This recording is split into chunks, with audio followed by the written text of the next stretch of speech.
Hello everybody, welcome to the magnetic field YouTube channel. आज हम फिर साइंस के एक कॉन्सेप्ट को डिस्कस करेंगे। तो चलिए बिना टाइम को वेस्ट किए हम डायरेक्ट कॉन्सेप्ट पे आते हैं। तो कॉन्सेप्ट क्या है? Dispersion of white light in a glass prism. तो ग्लास प्रिज्म के अंदर हमें डिस्पर्सन पढ़ना है। इससे पहले की क्लास में हम ये डिस्कस कर चुके हैं कि प्रिज्म में आखिर रिफ्रैक्शन कैसे होता है, लाइट कैसे पास करती है और बेंड कितना होती है। ये सारी चीज़ें हम डिस्कस कर चुके हैं। इसमें हम उसी प्रिज्म में क्या करेंगे, डिस्पर्सन की बात करेंगे कि आखिर अगर हम वाइट लाइट उस पर इंसिडेंट कराते हैं तो उस लाइट का नेचर कैसा होता है। तो ये करने से पहले हम क्या करेंगे, सबसे पहले तो हमें ये देखना है कि आखिर डिस्पर्सन है क्या। तो डिस्पर्सन की डेफिनेशन देखेंगे। Dispersion of white light by a glass prism is the process of splitting white light into its consequent colours which are violet, indigo, blue, green, yellow, orange and red. मतलब white light का 7 colours, ये देख रहे हैं ना, red ऐसे ऐसे करके 7 कलर्स, इसमें डिवाइड हो जाना ही क्या होता है, डिस्पर्सन। तो डिस्पर्सन का मतलब क्या है, वाइट लाइट को किसी प्रिज्म पे जब हम इंसिडेंट कराएंगे तो 7 कलर्स में क्या होती है, डिवाइड हो जाती है, और इसी को हम कहते हैं डिस्पर्सन। ये अलग अलग 7 कलर्स होते हैं, कौन कौन से? Violet, indigo, blue, green, yellow, orange and red. ये सारे कलर्स इसमें क्या होते हैं। तो अब हमें ये देखना है कि आखिर ये डिस्पर्सन होता कैसे। तो चलिए इसको आगे डिस्कस करते हैं नेक्स्ट स्लाइड पे। ये देखिए यहाँ पे क्या है, डिस्पर्सन एक प्रिज्म है हमारे पास, और यहाँ से देखिए वाइट लाइट क्या हो रही है, इंसिडेंट हो रही है ना। तो यहाँ से वाइट लाइट, ये इस साइड से वाइट लाइट यहाँ पे इंसिडेंट हुई, और फिर क्या होता है, इसको जाना कैसे चाहिए था, यहाँ सीधे, पर हमें पता है कि इसमें क्या होता है, बेंडिंग होती है। जब प्रिज्म पे कोई वाइट लाइट बीम गिरती है तो क्या होती है, बेंडिंग होती है, और बेंड होने के बाद क्या होता है, ये ऐसा एक बैंड मिलता है, इसको हम क्या कहते हैं, बैंड। और इसी बैंड को हम क्या बोलते हैं, स्पेक्ट्रम। जो हमें बैंड मिल रहा है इसी को हम क्या कहते हैं, स्पेक्ट्रम। और ये किसका स्पेक्ट्रम है, वाइट लाइट का। तो ये वाइट लाइट का स्पेक्ट्रम है। तो जैसे ही लाइट क्या हुई, इंसिडेंट हुई प्रिज्म के, ये 7 कलर्स में डिवाइड हो गई। ये कलर कौन कौन से हैं, विव ग्योर, है ना, आप सभी को पता है, विव ग्योर, है ना, विव ग्योर। ये कलर्स इसमें से निकलते हैं।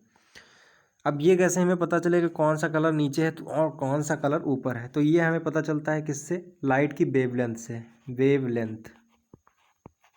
वेवलेंथ है ना, लैम्डा।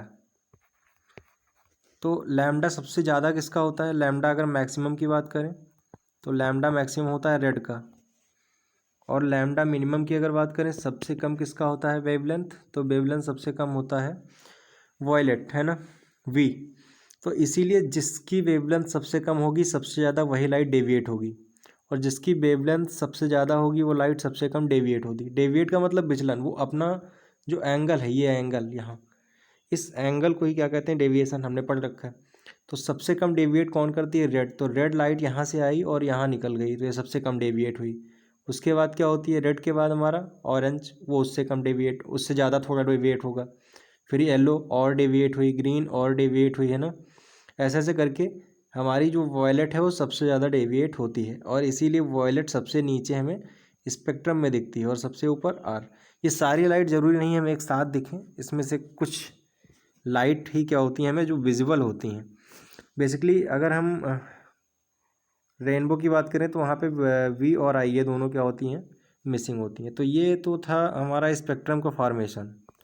एक चीज़ और ध्यान रखिए कि वेवलेंथ क्या होती है, इधर से इधर की ओर बढ़ती है, मतलब रेड की ओर बढ़ती जाती है। सबसे कम इसकी, फिर इसकी, फिर इसकी, फिर इसकी, फिर इसकी, फिर इसकी, फिर इसकी। तो जितना वेवलेंथ आगे की ओर बढ़ती जाएगी उतना ही कम डेविएशन देखने को मिलता है। तो सबसे कम इसीलिए डेविएट होती है रेड, फिर उससे कम कम कम करते हुए वॉयलेट क्या होती है, सबसे ज़्यादा डेविएट होती है। और ये जो स्पेक्ट्रम बनता है इसको हम क्या कहते हैं, वाइट लाइट स्पेक्ट्रम, जो सामने हमें दिख रहा है ना, और इसको हम ग्लास प्रिज्म पे देख रहे हैं, और इसी प्रोसेस को हम डिस्पर्सन बोलते हैं। ठीक है, तो यहाँ तक समझ में आ गया होगा। अब आगे डिस्कस करते हैं। अब अभी तो हमने देखा कि प्रिज्म पे जब लाइट पड़ी तो 7 कलर्स में क्या हुई, डिवाइड हुई। अब हमें क्या देखना है कि क्या फिर से वो वाइट लाइट हमें मिल सकती है। तो इस प्रयोग को किसने किया, न्यूटन जी ने, न्यूटन ने इस प्रयोग को किया। उन्होंने क्या किया, एक प्रिज्म ये रखा हुआ है और इस पे लाइट को इंसिडेंट कराया, वाइट लाइट को, तो क्या होगा, स्पेक्ट्रम बनेगा। यहाँ पे दो कलर सिर्फ दिखाए गए हैं, वायलेट और रेड, बीच के कलर नहीं दिखाए गए हैं, वो आप दिखा सकते हैं। तो इसमें ये दिखाया गया है कि मिनिमम वेवलेंथ और मैक्सिमम वेवलेंथ को, तो ये वायलेट और रेड को दिखाया गया, ये यहाँ तक आए। इसके बाद दूसरे प्रिज्म को क्या किया गया, रखा गया इन्वर्टेड, उल्टा। तो जब उसी के सामने दूसरे प्रिज्म को रखा गया, तो जब ये स्पेक्ट्रम बाहर निकला, तो जब इस प्रिज्म के अंदर एंटर किया तो ये फिर से वाइट लाइट बन गया। मतलब कहने का मतलब ये है कि हमने एक प्रिज्म सीधा लिया, दूसरे को उसी के सामने इन्वर्टेड रखा, और ऐसा करने पे हमें क्या मिलता है कि लाइट क्या होती है, फिर से पहले प्रिज्म में एंटर करी, पहले प्रिज्म में एंटर करने के बाद क्या हुई, यहाँ तक आती है, स्पेक्ट्रम बनता है, और स्पेक्ट्रम फिर दूसरे प्रिज्म में जाके जब सेकंड प्रिज्म में एंटर करती है लाइट, तो ये फिर से वाइट लाइट हो जाता है और हमें स्क्रीन पे फिर से वाइट लाइट मिलती है। मतलब यहाँ से हमने वाइट लाइट इंसिडेंट कराया और यहाँ भी हमें वाइट लाइट मिलती है। इसी को हम क्या कहते हैं, recombination of the spectrum of white light. मतलब रिकॉम्बाइन कर लिया हमने, फिर से वाइट लाइट के स्पेक्ट्रम को हमने क्या किया, कंबाइन कर लिया। तो इधर लिखा भी हुआ है, यहाँ पे आपने देखा होगा पहले से कलर कौन कौन से प्रिज्म में होते हैं। फिर हमने देखा वाइट लाइट क्या होती है, अलग अलग एंगल्स पे क्या होती है, डिवाइड होती है। उसके बाद क्या होता है, रेड लाइट क्या होती है, सबसे लीस्ट बेंड होती है, और वायलेट सबसे ज़्यादा। Thus the rays of each colour merge along different path, और इसीलिए क्या होते हैं, अलग अलग पाथ पे। हमने पिछली स्लाइड में भी देखा था, अलग अलग पाथ पे क्या हो रहे हैं, निकल रहे हैं, ये अलग ये अलग, इसीलिए क्या होते हैं, अलग अलग कलर्स हमें अलग अलग दिखाई देते हैं। और जो हमने क्या है स्पेक्ट्रम में भी डिस्कस किया है ना, स्पेक्ट्रम। तो ये यहाँ तक की बात थी। हमने क्या क्या देखा अभी तक, हमने पहले पढ़ा क्या, डिस्पर्सन, डिस्पर्सन क्या होता है। उसके बाद हमने देखा स्पेक्ट्रम, स्पेक्ट्रम के अंदर क्या होता है, स्पेक्ट्रम का फॉर्मेशन कैसे होता है प्रिज्म में। और अब हमने पढ़ा कि कैसे हम फिर से वाइट लाइट को रिकम्बाइन करके वाइट लाइट में कन्वर्ट कर सकते हैं, अगर हम दो प्रिज्म को कुछ इस तरह से रखें, है ना। अब अगला कॉन्सेप्ट एक और आता है इसी में, वो कॉन्सेप्ट है हमारा रेनबो फॉर्मेशन। तो रेनबो फॉर्मेशन, ये स्काई में आपको रेनबो दिख रहा है, रेनबो इन स्काई, इस तरह का रेनबो सबने देखा होगा, स्काई में निकलता है। इसका फॉर्मेशन कैसे होता है, इस चीज़ को हमें इसमें डिस्कस करना है। तो चलिए कैसे डिस्कस, एक बार देख लीजिए, रेनबो है ना, देख लिया, चलो। तो क्या होता है रेनबो, कैसे फॉर्मेशन होता है, रेनबो फॉर्मेशन की कुछ कंडीशंस हैं। पहली कंडीशन तो ये है कि आसमान में क्या होना चाहिए, स्काई में बारिश के जस्ट बाद वाटर ड्रॉपलेट्स होती हैं, रेन ड्रॉप छोटी छोटी, तो ड्रॉप्स होनी चाहिए। लेकिन ड्रॉप्स की साइज, ड्रॉप की जो साइज़ है, जो ड्रॉप है उसमें, उनका साइज इतना छोटा भी नहीं होना चाहिए कि वेपोराइज हो जाए, और इतना बड़ा भी नहीं होना चाहिए कि वो नीचे गिर जाए। तो उनका साइज़ बड़ा ही फिक्स होना चाहिए, है ना, फिक्स साइज होना चाहिए, जिसमें क्या हो, वो सस्पेंडेड रहें, एयर में क्या रहें, सस्पेंडेड।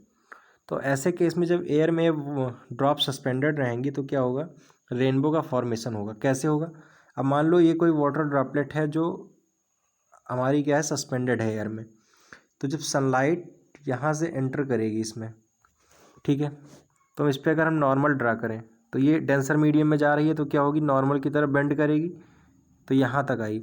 अब प्रिज्म का जो लास्ट का ये सिरा है ना, क्लियर कर देते हैं। तो प्रिज्म का जो लास्ट का ये सिरा है, ये एक मिरर की तरह काम करता है। तो मिरर की तरह जब काम करता है तो करता क्या है, ये लाइट को इंटरनली रिफ्लेक्ट करता है। टोटल इंटरनल रिफ्लेक्शन नहीं होता है, कुछ लाइट पीछे की ओर निकल जाती है, जो निकल जाती है वो रिफ्रैक्शन के थ्रू निकल जाती है, और वहाँ पे कोई रेनबो फॉर्म नहीं होता है। लेकिन जो लाइट इंटरनली रिफ्लेक्ट होकर इधर आती है इस सरफेस तक, यहाँ आने के बाद क्या होता है, लाइट पे अगर हम नॉर्मल ड्रा करें तो ये डेंसर से अब रेयरर मीडियम में आ रही है, तो क्या होती है, नॉर्मल से अबे हो जाती है नॉर्मल से, और यहाँ पे क्या होता है, एक स्पेक्ट्रम फॉर्म होता है। तो अगर कोई यहाँ से ऑब्जर्वर है और वो देखेगा तो उसको लगेगा कि यहाँ से 7 कलर्स, या उसको 5 कलर्स क्या होंगे बेसिकली दिखाई देते हैं, किसमें, रेनबो स्काई में। कैसे दिखाई देते हैं, हमने पीछे देखा, इस तरह से हमको स्पेक्ट्रम दिखाई देता है। तो हमने देखा कि सनलाइट यहाँ से एंटर करी, फिर उसका क्या हुआ, डिस्पर्सन हुआ। डिस्पर्सन का मतलब 7 कलर्स में क्या हुई, डिवाइड हुई, फिर यहाँ आके इंटरनली रिफ्लेक्ट हुई। एक बार क्लियर कर देते हैं, फिर देखते हैं इसको। सबसे पहले क्या हुआ, लाइट यहाँ से एंटर करी, यहाँ पे डिस्पर्सन हुआ, डिस्पर्सन के बाद 7 कलर्स में डिवाइड हो गई, हमें पता है। फिर यहाँ से इंटरनली रिफ्लेक्ट हुई मैक्स कुछ पार्ट, और कुछ पार्ट इधर निकल गया, जो निकल गया वो रिफ्रैक्शन के थ्रू गया, उसमें कोई वो नहीं हुआ। लेकिन ये लास्ट का सिरा क्या था, मिरर की तरह बिहेव कर रहा था। यहाँ से लाइट निकल के आई और फिर क्या हुआ, यहाँ ऑब्जर्वर की आँख पे पहुँची रिफ्रैक्शन के थ्रू और उसको दिखा स्पेक्ट्रम। इसकी भी कुछ और कंडीशंस हैं कि हमें अगर रेनबो को देखना है स्काई के अंदर तो क्या होना चाहिए, सनलाइट को हमारे पीछे होना चाहिए। सनलाइट हमारे पीछे जा रहा, मतलब सन हमारे पीछे हो, हमारे सामने ना हो, वरना हमें नहीं दिखाई देगा।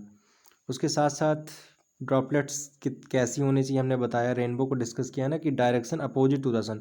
रेनबो हमेशा हमें कहाँ दिखाई देगा, सन के अपोजिट, तो सन हमेशा हमारे बिहाइंड होना चाहिए, तभी हमें ये क्या होगा, दिखाई देगा।